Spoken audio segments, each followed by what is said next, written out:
Single dad David worked double shifts but couldn't afford his son's asthma medication. When he saw a man with a knife threatening a schoolgirl, he didn't hesitate. The blade found him twice before police arrived. Next morning, the girl's mother, Seattle's most powerful politician, knocked on his door with life-changing gratitude. Before watching full story, comment below from where you watching. Also like and subscribe for more stories. The rain beat against the windshield of David Chen's 15-year-old Honda Civic as he pulled up to Jefferson Elementary School. He was 20 minutes late for pickup again. The auto repair shop had been slammed with emergency calls, and his boss, Mr. Peterson, had made it clear that leaving early wasn't an option. Not when David was still 3 months behind on rent and his 8-year-old son Jake's asthma medication cost more than most people's grocery bills. Through the passenger window, David could see Jake standing alone under the school's covered entrance, his small frame dwarfed by an oversized backpack. The boy's face lit up when he spotted the familiar dented Honda, and David's heart clenched with the familiar mixture of love and guilt that defined his daily existence. "Sorry, buddy," David called out as Jake climbed into the back seat, shaking raindrops from his Star Wars jacket. "Mr. Peterson had me working on a transmission that—" "It's okay, Dad." Jake's voice carried the kind of mature understanding that no 8-year-old should possess. "Mrs. Garcia let me help her clean the white boards." David adjusted the rearview mirror to look at his son, really look at him. Jake had his mother's dark eyes and serious expression, though Lisa had been gone for 3 years now, claimed by cancer when Jake was barely 5. Sometimes David wondered if Jake even remembered her laugh, the way she used to sing off-key while making pancakes on Sunday mornings, or how she'd insisted on reading him 3 bedtime stories instead of 1. "How was school today?" David asked, pulling away from the curb as other parents in much newer cars did the same. "Good. We learned about fractions. And Tommy Morrison brought in his pet lizard for show and tell." Jake paused, then added quietly, "He said his dad's taking him camping this weekend. In the mountains." David's hands tightened on the steering wheel. Camping trips, family vacations, weekend outings, these were luxuries that belonged to other families, families where fathers didn't work 60-hour weeks just to keep the lights on. "That sounds nice, buddy. Maybe when things slow down at the shop." But they both knew things never slowed down.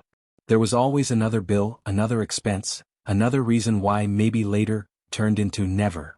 They were stopped at a red light on Maple Street when David first noticed the commotion ahead. A small crowd had gathered outside Roosevelt Middle School, about 2 blocks from Jake's elementary school. Even through the rain, David could see people pointing and shouting, the kind of agitated movement that suggested something was very wrong. "What's happening, Dad?" Jake pressed his face to the window, trying to get a better look. "I'm not sure, buddy. Probably just." The light turned green, but traffic wasn't moving. David could see police cars now, their red and blue lights painting the wet pavement in urgent colors. As they crept closer, the scene became clearer. A man in a dark hoodie was backing toward the street, something glinting in his hand, while a small girl, maybe 10 or 11 years old, stood frozen on the sidewalk in front of him. "Dad." Jake's voice was smaller now, uncertain. David's mind raced. The man was clearly agitated, waving what looked like a knife, while bystanders kept their distance. The girl, she couldn't be much older than Jake, was wearing a Roosevelt Middle School uniform, her blonde hair plastered to her head by the rain. She looked terrified. Where were the police? David could see one patrol car, but the officer was still getting out, speaking into his radio. The man with the knife was moving toward the street, toward traffic, and the girl was right in his path. Time seemed to slow as David made a decision that would change everything. "Jake, I need you to stay in the car, okay? Lock the doors and don't get out for anyone except me or a police officer." "Dad, what are you?" But David was already out of the car, rain immediately soaking through his work shirt as he ran toward the scene. He could hear Jake calling his name, but the sound seemed to come from very far away. The man with the knife was backing directly toward the street now, the girl stumbling along in front of him. David could see her face clearly, wide blue eyes filled with terror, tears mixing with rainwater on her cheeks. She was maybe 11, with the kind of delicate features that spoke of privilege and protection, worlds away from the harsh reality she was facing now.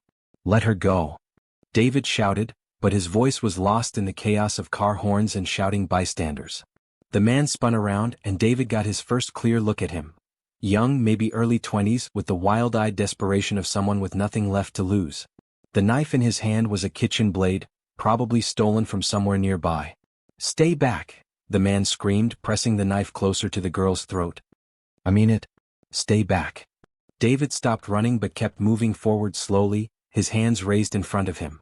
Behind him he could hear the police officer shouting for backup, but help felt impossibly far away. "Hey, it's okay," David said, his voice as calm as he could make it.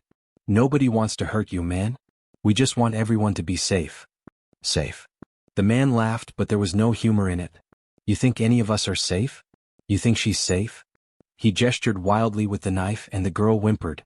David was close enough now to see that the girl was wearing expensive clothes. A designer backpack, shoes that probably cost more than David made in a week. Her blonde hair was perfectly cut, and even through her terror, there was something about her bearing that spoke of confidence, of a life lived without want. "What's your name?" David asked the man, taking another step closer. "Doesn't matter. Nothing matters." The man's voice cracked. "Lost my job last month. Can't pay rent. My kid's hungry and I can't." He shook his head violently. "People like her, they don't understand. They live in their big houses while people like us." David's heart twisted with recognition. Desperation was something he understood intimately, even if he'd never let it drive him to this point. "I get it," David said, and he meant it. "I really do. I work 2 jobs just to keep the lights on. My son's asthma medication costs more than my rent. But this isn't the answer, man. This won't fix anything." The man looked at David, then really looked at him as if seeing him for the first time.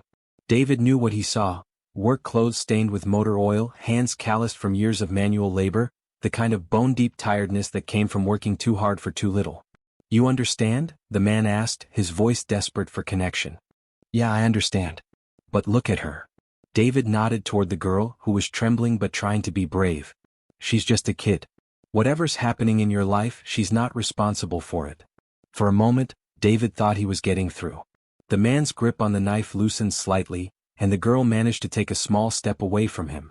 But then sirens filled the air, more police cars arriving, and the man's desperation ratcheted up again. "They're coming for me," he said, backing toward the street. "I'm not going to prison. I can't leave my kid alone." "You don't have to," David said urgently. "We can figure this out. There are programs, assistance."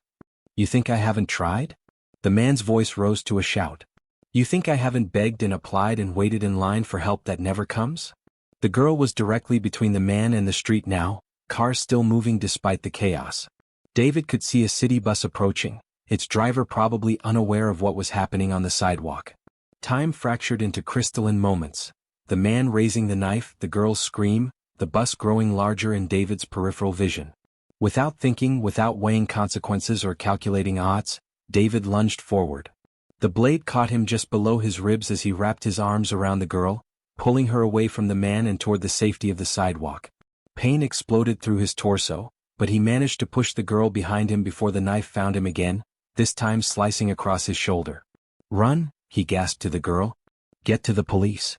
The man stood over him, the bloody knife raised for another strike, but David could hear footsteps, heavy boots on wet pavement. The police had finally arrived. "Drop the weapon. Drop it now."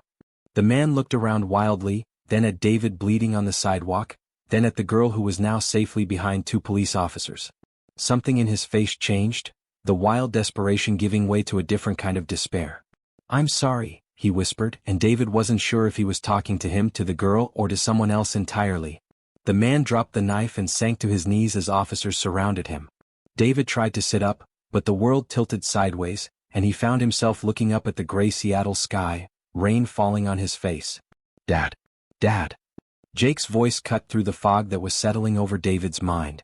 Somehow his son had gotten out of the car and was running toward him, his small face twisted with fear.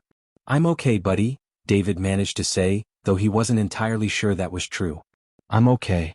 But Jake was crying now, kneeling beside him on the wet pavement, and David realized that maybe he wasn't as okay as he'd thought. The world was getting darker around the edges, and the pain in his side was becoming distant, abstract. The last thing he saw before consciousness slipped away was the girl he'd saved, standing with a police officer, looking back at him with those wide blue eyes. She mouthed something that might have been "thank you," but David was already falling into darkness. David woke up in Swedish Medical Center to the steady beep of monitors and the antiseptic smell that reminded him too much of Lisa's final days. His side was wrapped in bandages, and his shoulder ached with every breath, but he was alive. "Dad." Jake's voice was small and scared. David turned his head to see his son curled up in a chair beside the bed, still wearing his Star Wars jacket from the day before. "Hey buddy." David's voice came out as a croak. "How long have I been out?" "All night. The doctor said you lost a lot of blood, but you're going to be okay." Jake's eyes were red-rimmed with exhaustion and worry. "Mrs. Garcia from school is here too. She brought me dinner." David looked around the room and saw Jake's teacher sitting in another chair, her kind face creased with concern. "Mr. Chin, thank goodness you're awake. Jake refused to leave your side." "The girl," David said suddenly, memories flooding back. "Is she?" "She's fine," Mrs. Garcia assured him. "Thanks to you. It's all over the news. You're a hero, Mr. Chin." But David didn't feel like a hero. He felt like a father who'd terrified his son, a single parent who'd risked leaving his child an orphan. The weight of that realization settled over him like a blanket. "I'm sorry, Jake," he whispered. "I'm so sorry I scared you." Jake climbed carefully onto the bed, nestling against David's uninjured side. "You saved her, Dad. You saved that girl." Before David could respond, there was a soft knock on the door. A woman entered, tall, blonde, wearing an expensive-looking business suit despite the early hour. She was followed by the girl from yesterday, who looked much smaller and younger in regular clothes instead of her school uniform. David recognized the woman immediately, though he'd never expected to see her in person. Catherine Williams, Seattle's newly elected city councilwoman, her face familiar from campaign posters and local news broadcasts. She was known for her work on education reform and her advocacy for working families, though David had always assumed that was just political rhetoric. "Mr. Chin?" Her voice was softer than it sounded in her television interviews. "I'm Catherine Williams. This is my daughter, Sophia." The girl, Sophia, stepped forward shyly. Up close, David could see that she had her mother's blue eyes and the same determined set to her jaw, though right now she looked very much like the frightened child she was. "I wanted to thank you," Sophia said, her voice barely above a whisper. "You saved my life." David struggled to sit up straighter, acutely aware of his rumpled work clothes and the institutional hospital gown. "You don't need to thank me. Anyone would have done the same thing." Catherine Williams shook her head. "No, Mr. Chin. Not everyone would have done what you did. Most people would have stayed in their cars, called 911, waited for someone else to handle it. You put yourself between my daughter and a knife. You bled for her." Jake looked back and forth between the adults, clearly confused by the formal tone of the conversation. Mrs. Garcia cleared her throat diplomatically. "Perhaps I should take Jake to the cafeteria for some breakfast?" she suggested. "Can I stay with Dad?" Jake asked, but David could see the exhaustion in his son's eyes. "Go with Mrs. Garcia, buddy. I'll be right here when you get back." After Jake and his teacher left, the hospital room felt different. Smaller somehow, charged with an energy David couldn't quite identify. Catherine Williams moved closer to his bed, and David could see that her composure was carefully maintained, that underneath the politician's polish was a mother who had nearly lost her child. "Mr. Chin, David, I need you to understand something," she said. "Yesterday when I got the call that Sophia had been in danger, that someone had tried to hurt her, I felt helpless in a way I've never experienced before. All my connections, all my political influence, all the security I thought I could provide for her, none of it mattered when it counted." Sophia had moved to stand beside her mother, and David could see the resemblance more clearly now, not just in their features but in their bearing, the way they both seemed to command attention without trying. "But you mattered," Catherine continued. "A stranger, a man who had every reason to drive past and mind his own business, put his life on the line for my daughter. Do you have any idea how rare that is?" David shifted uncomfortably. "I have a son. I know what it's like to. I couldn't just watch." "That's exactly my point." Catherine's eyes were bright with unshed tears. "You have your own child to think about, your own struggles and responsibilities. The nurses told me you work at Peterson's Auto Repair, that you're raising Jake alone. You had every reason to prioritize your own family's safety, and instead you chose to save mine. Mrs. Williams, I appreciate you coming here, but—" "Catherine, please." She glanced at Sophia, who nodded encouragingly. "And I'm not here just to thank you, though I can never thank you enough. I'm here because I want to do something for you, for your family." David's jaw tightened. "I don't need charity." "It's not charity," Catherine said firmly. "It's gratitude. It's recognition. It's me trying to figure out how to repay a debt that can never truly be repaid." She pulled a business card from her purse and set it on the bedside table. "I've spoken with the owner of Peterson's Auto Repair. He's agreed to give you paid medical leave for as long as you need to recover. Your job will be waiting for you when you're ready. David stared at her. You didn't have to. There's more. Catherine's voice took on the tone David recognized from her political speeches, confident and sure. I've also arranged for Jake's medical expenses to be covered through a foundation I work with. His asthma treatments, any specialist he needs, it's all taken care of. The room was quiet except for the steady beep of David's monitors. He wanted to protest to maintain his dignity and independence, but the relief that washed over him was overwhelming. No more choosing between Jake's medication and the electric bill. No more lying awake at night calculating medical costs against grocery money. Why? He asked finally. Catherine looked at Sophia, who was studying David with the same serious expression she'd worn yesterday, though now it was tinged with something that might have been admiration. Because yesterday I realized that all my political platforms about supporting working families mean nothing if I can't support the man who saved my daughter's life, Catherine said. Because I've spent years advocating for people like you without really understanding what that meant until I met you. Sophia stepped closer to the bed. Mom says you have a little boy. His name is Jake. He's 8. I'm 11. I go to Roosevelt Middle School. She paused, then added, I was walking to the bus stop when he grabbed me.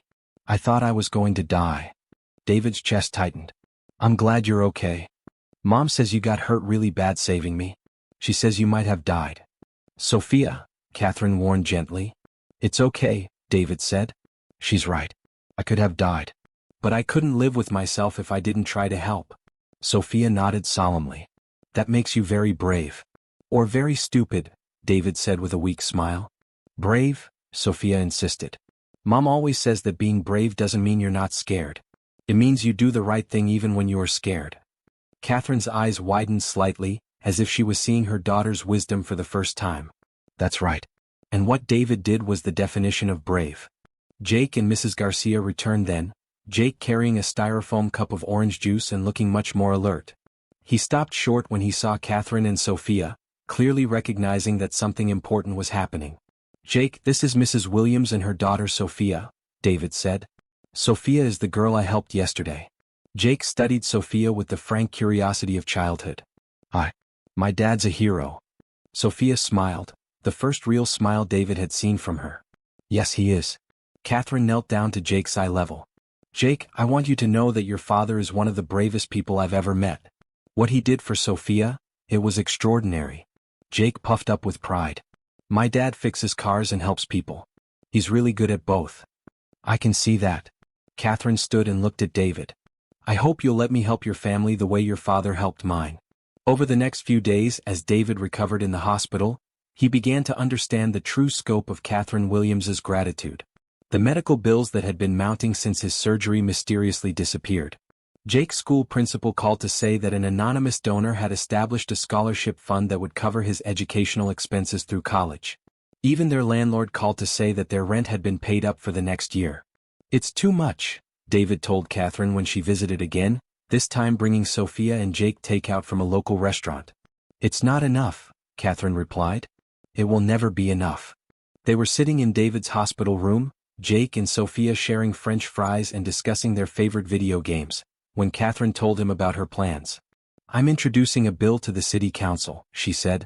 The Good Samaritan Protection and Support Act. It would provide financial assistance and legal protection for people who risk their safety to help others. You shouldn't have to worry about medical bills because you chose to be a hero. David shook his head. I'm not a hero. I'm just a guy who couldn't stand by and watch. That's exactly what makes you a hero, Catherine said. Heroes aren't super people, David. They're ordinary people who make extraordinary choices in critical moments. Sophia looked up from her conversation with Jake. Mom, can I tell them about the thing? Catherine smiled. What thing? The playground thing. At school.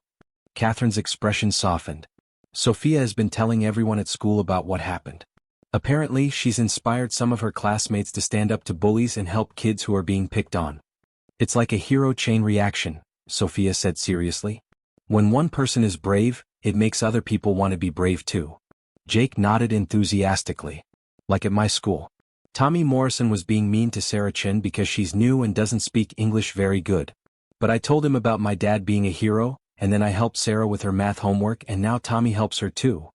David felt something shift in his chest, a warmth that had nothing to do with pain medication. For so long he'd felt like he was failing as a father, working too much and providing too little. But maybe, in that moment of crisis, he taught Jake something more valuable than financial security. "You see," Catherine said softly, "heroism is contagious." 6 months later, David stood in the auditorium of Roosevelt Middle School, his hands sweating as he adjusted the microphone. The Seattle City Council was holding a community forum on the Good Samaritan Act, and somehow Catherine had convinced him to speak. "I never thought of myself as someone who would give speeches," he began, looking out at the crowd of parents, students, and community leaders. "6 months ago, I was just a guy trying to make ends meet, trying to be a good father to my son Jake." He could see Jake in the front row, sitting next to Sophia and beaming with pride. Catherine was nearby, her campaign manager's clipboard forgotten as she listened. "I want to be clear about something," David continued. "What I did that day, jumping in to help Sophia, it wasn't heroic because I was fearless. It was terrifying. I was scared I would die and leave my son an orphan. I was scared I wouldn't be strong enough or fast enough. I was scared of everything." The auditorium was completely quiet now. "But I was more scared of having to live with myself if I didn't try. More scared of explaining to my son why I drove past when someone needed help. More scared of the person I would become if I chose safety over doing what's right." David paused, looking directly at Catherine. "Mrs. Williams, Catherine, has been incredibly generous to my family. She's helped us in ways I can never repay. But the most important thing she's done is show me that one moment of courage can ripple outward in ways you never expect." He gestured toward Sophia and Jake. "These kids have become friends because of what happened that day. They've started a kindness club at their schools, encouraging other children to help each other. That's not because of my courage, that's because they learned that helping others is what people do." David's voice grew stronger. "The Good Samaritan Act isn't just about protecting people who intervene in emergencies. It's about creating a community where helping each other is normal, expected, supported. It's about recognizing that we're all in this together." The applause was thunderous. David stepped away from the microphone, his heart pounding, and found Catherine waiting for him with tears in her eyes. "That was perfect," she said, hugging him carefully around his still healing shoulder. "I was terrified," David admitted. "I know. That's what made it perfect." 2 years later, David received an invitation that surprised him. Catherine Williams was running for mayor, and she wanted him to introduce her at her campaign launch. The rally was held in downtown Seattle, in the same park where David used to take Jake to play when money was too tight for other entertainment. Now Jake was 10 and Sophia was 13, and they'd maintained their unlikely friendship despite their different worlds. 2 years ago, David said to the crowd of supporters, Catherine Williams's daughter was in danger, and I made a split-second decision to help.